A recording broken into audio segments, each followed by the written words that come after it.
Hello and welcome, ladies and gentlemen. It's midnight now here in Cairo, and this is a new edition of Panorama News. In the upcoming 35 minutes, we'll be bringing you the latest of the political, economic and sports news from all around the world. I'm Henny Saif, I'll be your host for tonight, and we'll start off with the political news, where President Abdel Fattah al-Sisi received on Monday his Algerian counterpart at Cairo International Airport. Presidential spokesman Bassam Radi said that Algeria's President Abdelmajid Tebboune is on a two-day official visit to Egypt. Radi added that the talks between the two leaders will tackle means of boosting bilateral relations in various domains. The talks will also focus on exchanging views over several regional and international issues of mutual concern. The two leaders will also discuss the upheaval in neighboring Libya, which failed to hold its first presidential election last month, and the latest developments in the Ethiopian dam dispute. The visit is the Algerian leader's first to Egypt since he took office late in 2019.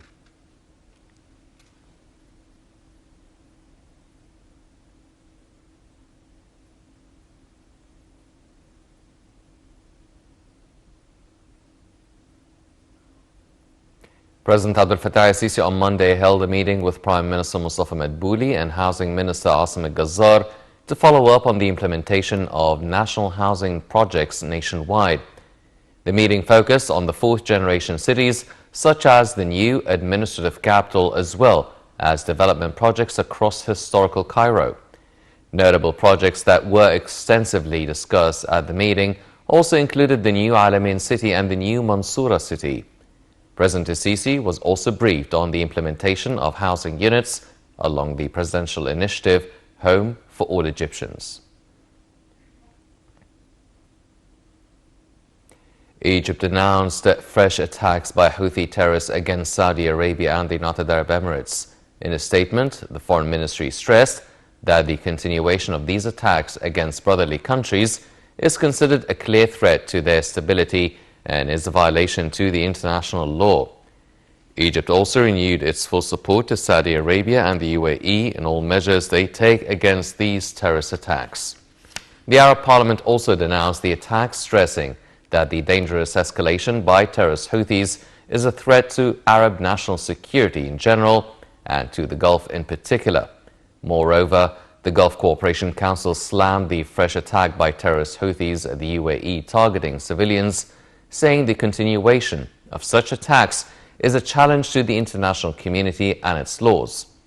Early Monday, authorities in the United Arab Emirates said they intercepted two ballistic missiles claimed by the Iran-allied Houthi rebels over the skies of Abu Dhabi. It was the second attack in a week that targeted the Emirati capital, escalating tensions across the Persian Gulf amid Yemen's years-long war.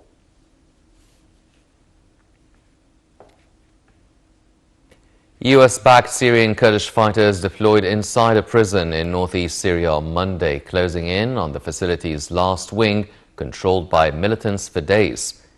The raid follows the surrender of hundreds of Daesh terrorists and aims to end one of the most brazen attacks by the group in years.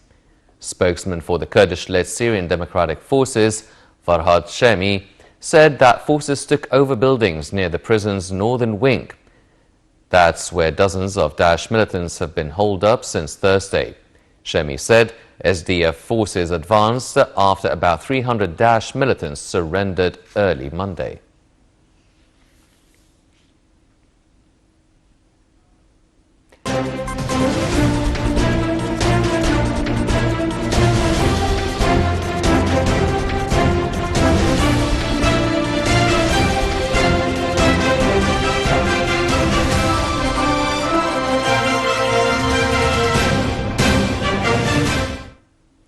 And in the economic news, Egypt's stock indices collectively slid in the trading session on Monday after being affected by recession that took place in world markets last week.